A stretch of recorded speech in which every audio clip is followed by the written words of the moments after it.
Hi all, ಎಲ್ಲರಿಗೂ ನಮಸ್ಕಾರ. ನಾನಿವತ್ತು ಅಧಿಕ ಮಾಸ ಕಾರ್ಯಕ್ರಮದ 2ನೇ ಭಾಗದಲ್ಲಿದ್ದೀವಿ. ಹಿಂದಿನ ದಿವಸ ಮನೆಯಲ್ಲಿ ಭಜನೆ ಎಲ್ಲ ಮುಗಿಸ್ಕೊಂಡು ಮಾರನೇ ದಿನ ಬೆಳಗ್ಗೆನೇ ಅಡಕಮಾರನಹಳ್ಳಿಯಲ್ಲಿರೋ ರಾಯರ ಮಠಕ್ಕೆ ಬಂದ್ವಿ. ಅಲ್ಲಿ ನಮ್ಮ ಅತ್ತಿಗೆ ದಂಪತಿ ಪೂಜೆ ಇಟ್ಕೊಂಡಿದ್ರು.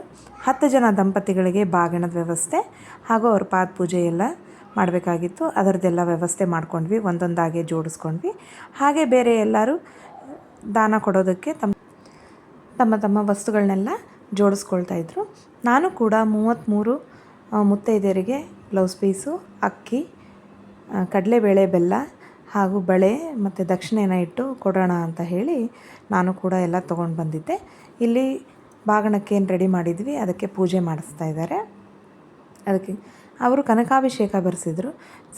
ಶ್ರೀರಾಮನ ಮೂರ್ತಿ, ರಾಮ, ಲಕ್ಷ್ಮಣ ಮತ್ತು ಸೀತಾ ಮೂರ್ತಿ ಇದೆ. ಎಷ್ಟು ಚಿಕ್ಕದಾದರೂ ತುಂಬ ಚೆನ್ನಾಗಿತ್ತು. ಆ ಮೂರ್ತಿಗೆ ಕನಕಾಭಿಷೇಕ ಆಯಿತು.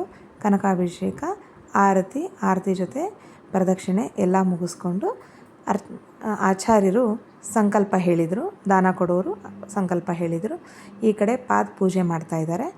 ದಂಪತಿಗಳಿಗೆ ಪಾದ ಪೂಜೆ ಜೊತೆಗೆ ಬಾಗಿಣವನ್ನು ಕೊಡಲಿಕ್ಕೆ ಎಲ್ಲ ವ್ಯವಸ್ಥೆ ಮಾಡ್ಕೊಳ್ತಾ ಇದ್ದಾರೆ. ಹೀಗೆ ಒಬ್ಬರಾದ ನಂತರ ಒಬ್ಬರಿಗೆ 10 ಜನ ದಂಪತಿಗಳಿಗೆ ಬಾಗಿಣ ಕಾರ್ಯಕ್ರಮ ಆಯಿತು. ಮತ್ತು ಉಳಿದವರು ಕೂಡ ಒಂದೇ ಕಡೆ ಬಹಳಷ್ಟು ಜನ ಮುತ್ತೈದೆಯರು ಸಿಗೋದ್ರಿಂದ ಎಲ್ರಿಗೂ ಅನುಕೂಲ. ಎಲ್ಲರೂ ದಾನ ಕೊಡೋದಕ್ಕೆ, ಬ್ಲೌಸ್ ಪೀಸ್ನ ಕೊಡೋದಕ್ಕೆ ಅಥವಾ ತಮ್ಮ ಇಚ್ಛಾನುಸಾರ ಏನೇನು ತಂದಿದ್ರು ಅದನ್ನೆಲ್ಲ ಕೊಡೋದಕ್ಕೆ ಎಲ್ಲರೂ ಒಟ್ಟಿಗೆ ಸಿಕ್ಕಿರೋದ್ರಿಂದ ಅವರವರ ಕಾರ್ಯಗಳನ್ನ ಮಾಡ್ಕೊಳ್ತಾನೇ ಇದ್ದರು. ಇವ್ರದ್ದು ಈ ಕಡೆ ಕಾರ್ಯಕ್ರಮ ನಡೀತಾ ಇತ್ತು.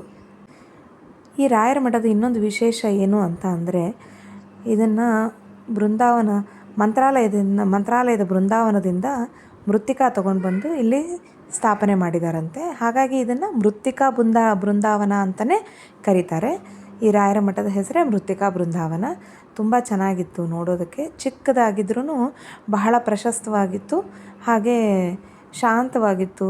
ಅಲ್ಲಿ ಒಂಥರ ಏನೋ ಸಮಾಧಾನ ಇತ್ತು. ಈಗ ಡೆವಲಪ್ ಆಗ್ತಾ ಇರೋ ರಾಯರ ಮಠ ಬಹಳ ಅಚ್ಚುಕಟ್ಟಾಗಿ ಅದನ್ನು ಮಾಡ್ಕೊಂಡು ಹೋಗ್ತಾ ಇದ್ದಾರೆ ಆಚಾರ್ಯರು ಮತ್ತು ಅವರ ಮನೆಯವರು. ಇಲ್ಲಿ ದಾನ ಕೊಡಲಿಕ್ಕೆ ಕೆಲವೊಬ್ಬರು ಅಪೂಪ ಮಾಡ್ಕೊಂಡು ಬಂದಿದ್ದರು, ಅಂದರೆ ಅನಾರಸವನ್ನು.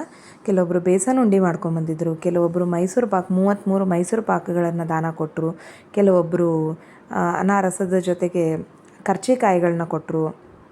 ಕೆಲವೊಬ್ಬರು ಧಾರವಾಡ ಪೇಡ ಕೊಟ್ಟರು.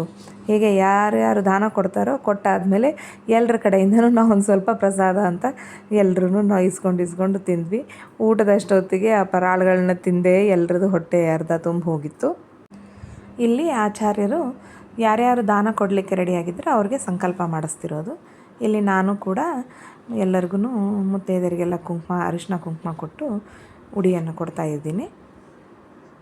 ಎಷ್ಟು ಜನ ಸಾಧ್ಯ ಆಗುತ್ತೋ ಅಷ್ಟು ಜನಕ್ಕೆ ಮುಟ್ಟಿಸೋಣ ಅಂತ ಹೇಳಿ ನಾನು ಕೂಡ ಎಲ್ಲ ತಯಾರಿ ಮಾಡ್ಕೊಂಡು ಬಂದಿದ್ದೆ. ಕಾರ್ಯಕ್ರಮ ಅಂತೂ ಎಲ್ಲ ಸುಗಮವಾಗಾಯಿತು. ಇದೆಲ್ಲ ಕಾರ್ಯಕ್ರಮದ ನಂತರ ಭರ್ಜರಿ ಭೋಜನ ಇತ್ತು. ಊಟದಲ್ಲಿ ಖರ್ಜೂರದ ಹೋಳಿಗೆ ಮಾಡಿಸಿದ್ರು. ತುಂಬ ರುಚಿಯಾಗಿತ್ತು. ಎಲ್ಲರೂ ಕೂಡ ಊಟನ ಸವಿದ್ವಿ.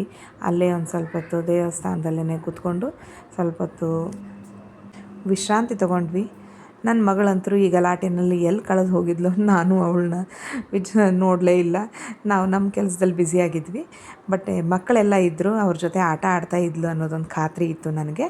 ನನ್ನ ಮಗ ಇಷ್ಟು ಜೋರು ಗಲಾಟೆನಲ್ಲೂ ಕೂಡ ಆರಾಮಾಗಿ ನಿದ್ದೆ ಮಾಡ್ತಾಯಿದ್ದ. ನನಗೂ ಸ್ವಲ್ಪ ಸಮಾಧಾನ ಆಯಿತು. ನನ್ನ ಕೈ ಬಿಟ್ಟು ಮಲಗಿದ್ದಾನೆ, ನನ್ನದು ಎಲ್ಲ ಕೆಲಸಗಳು ಮಾಡ್ಕೋಬೋದು ಅಂತ ನಾನು ಆರಾಮಾಗಿಯೇ ನನ್ನ ಕೆಲಸ ಮಾಡಿಕೊಂಡೆ. Thank you so much all. ಹೀಗೆ ಎಲ್ಲ ವೀಡಿಯೋಸ್ನ ನೋಡ್ತಾ ಇರಿ.